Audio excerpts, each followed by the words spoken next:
Hey everybody, it's Chloe. We're going to be continuing on the research question of if the lack of empathy in psychopathy is a fixed trait or if it can be influenced by environment and surrounding. So I'm going to be going over some other people's expert opinions and different understandings and different takes on what people think.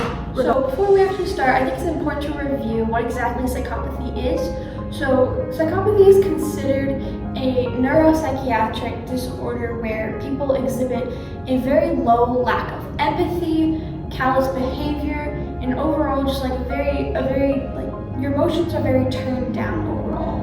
So the most common answer to this research question is the traditional view.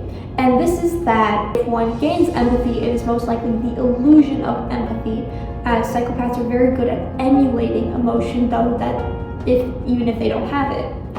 Now, this doesn't exactly go unfounded, of course.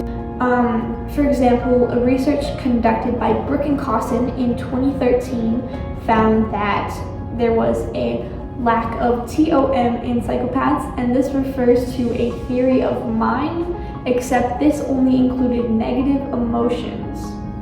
So, of course, other experiments also concluded that those with psychopathic traits could not seem to properly empathize with others very well, and in a lot of social interactions where they had the option to choose between themselves and others, almost all of the time they picked themselves in every situation.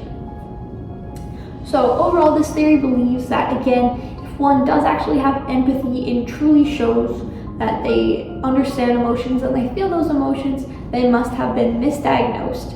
And overall, this theory is a common one, though it fails to actually look into different types of empathy, just thinking of effective empathy. Now, the second theory I have come across is taking more of a neurological perspective on it.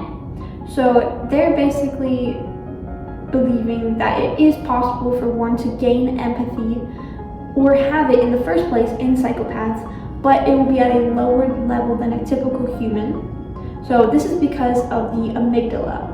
So the amygdala is a small part of the brain that is responsible mainly for processing emotions. So with the amygdala in psychopaths, there is actually a reduction in volume among people with psychopathic traits.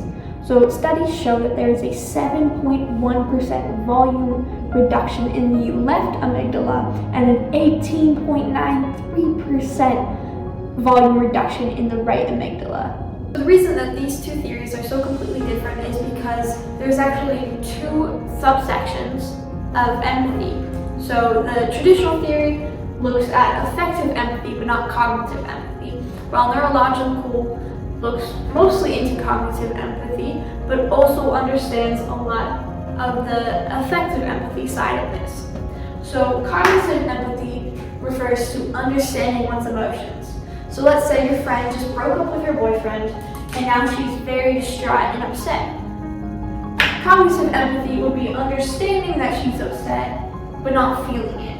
She can see why she's so upset because and how breaking up with your boyfriend would lead to these emotions. Now, affective empathy is different. This is when you are actually physically feeling those emotions with her. This is why if someone's crying, you might find yourself crying along as well. Or you might be feeling a lot of sadness or even just pity for her. So psychopaths almost all psychopaths have cognitive empathy, and in fact they have actually very high levels of cognitive empathy. It's affective empathy that they lack.